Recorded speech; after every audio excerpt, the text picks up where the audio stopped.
NTR police commissionerate పరిధిలో రేపు జరగబోయే ఎన్నికలకు సంబంధించి పూర్తి స్థాయిలో బందోబస్తు కూడా ఏర్పాటు చేయడం జరిగింది. దీనికి సంబంధించి ప్రత్యేకంగా పోలీస్ కమిషనర్ పిహెచ్డి రామకృష్ణ పర్యవేక్షిస్తున్నారు. ఈ నేపథ్యంలో పోలీస్ కంట్రోల్ రూమ్ కూడా కమిషనరేట్ కార్యాలయం ఏర్పాటు చేయడం జరిగింది. ఈ నేపథ్యంలో ఎటువంటి బందోబస్తు ఏర్పాటు చేయబోతున్నారు, ఏ విధంగా పూర్తి స్థాయిలో ఇక్కడ ఎన్నికలు సజావుగా జరిగేందుకు ఎటువంటి చర్యలు తీసుకుంటారో తెలుసుకుందాం.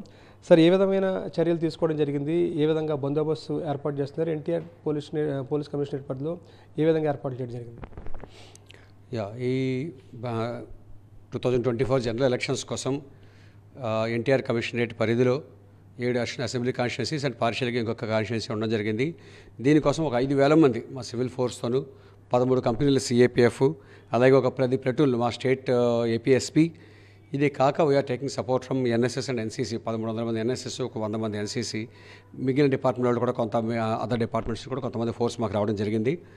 ఈ ఫోర్స్తో చాలా కేర్ఫుల్గా స్ట్రాటజీగా బందోబస్తు ప్లాన్ చేసామండి. దీంట్లో మనకి బూత్ దగ్గర బందోబస్తే కాకుండా రూట్ మొబైల్ పార్టీస్ కానీ, striking forces, special striking forces, CAPF వాళ్ళు ఉపయోగించి క్యూఆర్టీస్, ఇవన్నీ కూడా ఫామ్ చేశాము.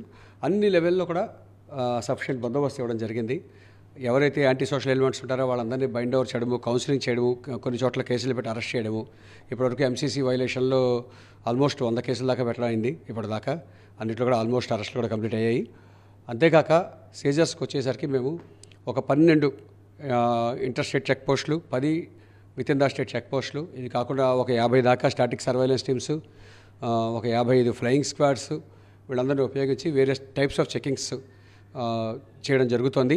ఇప్పటివరకు ఎలక్షన్ కోడ్ స్టార్ట్ చేయక ఆల్మోస్ట్ 17 కోట్ల రూపాయల వాల్యూ క్యాష్ అండ్ 18,000 లీటర్ల లిక్కర్ సీజ్ చేశాము. ముఖ్యంగా లాస్ట్ 10 రోజులు ఇంటెన్సిఫై చేసి 10 కోట్ల రూపాయల పైన క్యాష్, ఆల్మోస్ట్ 11 కోట్ల రూపాయల క్యాష్, దగ్గరలో 65,000 బాటిల్స్ లిక్కర్ ఈ 10 రోజుల్లోనే, గత 10 రోజుల్లో సీజ్ చేయడం జరిగిందండి. సార్, అంటే పోలింగ్ కేంద్రాలు ఎన్ని ఏర్పాటు చేయడం జరిగింది, ఎన్ని పోలింగ్ కేంద్రాల్లో సీసీ కెమెరాలు ఏర్పాటు చేసి వెబ్కాస్టింగ్ పర్యవేక్షణ కావచ్చు, సీసీ కెమెరాల ద్వారా మీరు సెంట్రల్ కమాండ్ కంట్రోల్కి అనుసంధానం చేయడం జరిగింది? అన్ని క్రిటికల్ అని ఐడెంటిఫై చేసిన అన్ని పోలింగ్ స్టేషన్స్లో కూడా వెబ్కాస్టింగ్ చేశారు కలెక్టర్ గారి టీం. అంతేకాకుండా సీసీ కెమెరాస్ కూడా ఇన్ అండ్ అవుట్ 1,250 సెంటర్స్ పైన, 1,700 నుంచి 1,250 పైన సీసీ కెమెరా కవరేజ్ కూడా ఇచ్చాం. మీరు చూడొచ్చు అంత కంట్రోల్ రూమ్ నుంచి. ఎక్కడెక్కడైతే మనకి పోలింగ్ బూత్స్, పోలింగ్ స్టేషన్స్ ఉన్నాయో ఇలాంటి చోట్లంతా సీసీ కెమెరా పర్యవేక్షణ మా కంట్రోల్ రూమ్లోను, నా ఆఫీస్లో, మా సీనియర్ ఆఫీసర్స్ రూమ్స్లో ఉంటాయి.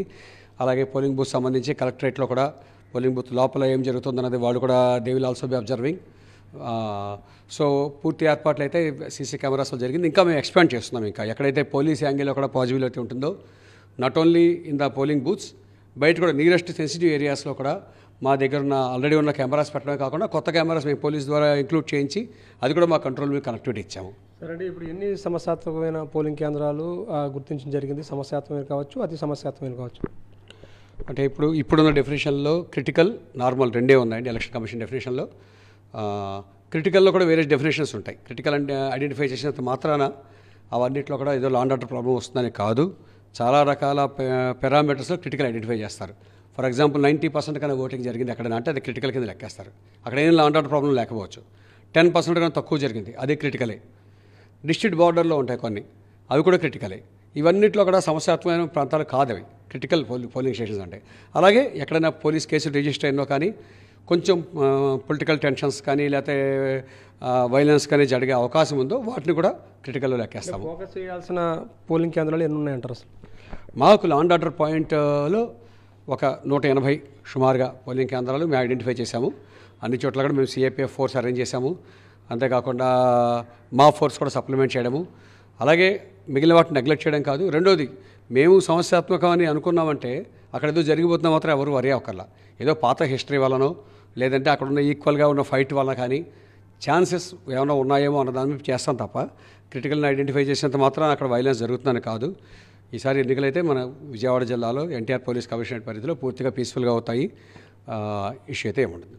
సార్, ఇప్పుడు ఏ విధంగా మనం స్ట్రక్చర్ చేయడం జరిగిందంటే మీరు బందోబస్తు ఏర్పాటు చేసేప్పుడు స్టేజ్ 1, స్టేజ్ 2, స్టేజ్ 3 కింద అంటే ఏ విధంగా ఏర్పాటు చేసుకున్నారు? స్టేజ్ 1, స్టేజ్ 2 అంటే పోలింగ్ బూత్స్ దగ్గర ఫస్ట్ అందరికీ తెలుసు, ప్రతి పోలింగ్ బూత్ దగ్గర కూడా ఒక స్టాటిక్ బందోబస్తు ఉంటుంది. అంతేకాకుండా నియరెస్ట్ కొన్ని ప్లేసెస్ కలిపి మొబైల్ పార్టీస్ ఉంటాయి మాకు. అట్లాగే స్ట్రైకింగ్ ఫోర్సులు, స్పెషల్ స్ట్రైకింగ్ ఫోర్సెస్ అని ఇవి మొబైల్గా తిరుగుతూ ఉంటాయి ఏరియాస్ అంతా. ఇది కాక మా దగ్గర వచ్చిన సెంట్రల్ పారామిలిటరీ ఫోర్సెస్ ఎవరైతే ఉంటారో వాళ్ళు తిరుగుతూ ఉంటారు క్యూఆర్టీస్ కింద. దెన్ మా ఆఫీసర్ అందరూ కూడా all the SIs, CIs, DSPs everybody will be on move. So ఏ రకంగా కూడా ఎక్కడ ఏమి చిన్న ఇన్సిడెంట్ అయినా 3-4 మినిట్స్లో మా టీమ్స్ అక్కడ రీచ్ అయ్యే అవకాశం ఉంటుంది. ఫస్ట్ పాయింట్ అక్కడ ఉన్న స్టాటిక్ వాళ్ళే చూసుకుంటారు, ఏం కాకుండా ఇంకెప్పుడైనా ఫోర్స్ కావాల్సి వస్తే కనుక నియరెస్ట్ మా ప్లాన్ ఎట్లా స్ట్రాటజీగా ప్లాన్ చేసామంటే 3 to 5 మినిట్స్ లోపు ఖచ్చితంగా సప్లిమెంటరీ ఫోర్స్ వస్తుంది. అంతేకాకుండా ఎవరైతే బ్యాడ్ హ్యాట్స్ ఉంటారో, ఈ రౌడీ ఎలిమెంట్స్ కానీ పోలింగ్ని డిస్టర్బ్ చేసేవాళ్ళు ఎవరైతే ఉంటారో ఇలాంటి వాళ్ళందరి మీద కూడా తగిన వాచ్ పెట్టడం జరిగింది, కౌన్సిలింగ్ చేయడం జరిగింది. సుమారుగా 5,000 మంది దాకా మనం బైండ్ ఓవర్ చేసాము టోటల్ మన జిల్లాలో.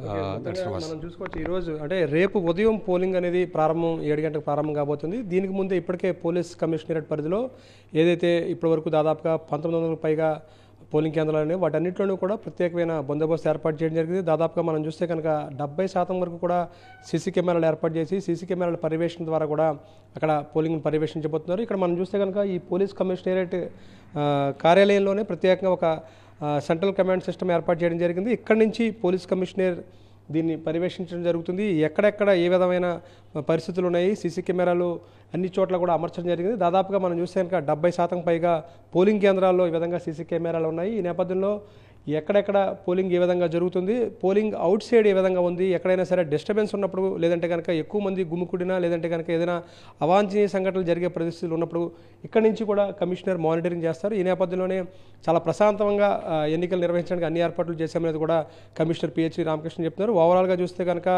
విజయవాడ పోలీస్ కమిషనర్ పరిధిలో రేపు ప్రశాంతంగా ఎన్నికలు నిర్వహించడానికి మేము సిద్ధంగా ఉన్నామని కూడా ఆయన చెప్తున్నారు. వీడియో జర్నలిస్ట్ వెంకటతో కలిసి నాయకరావు, సాక్షి టీవీ, విజయవాడ నుంచి.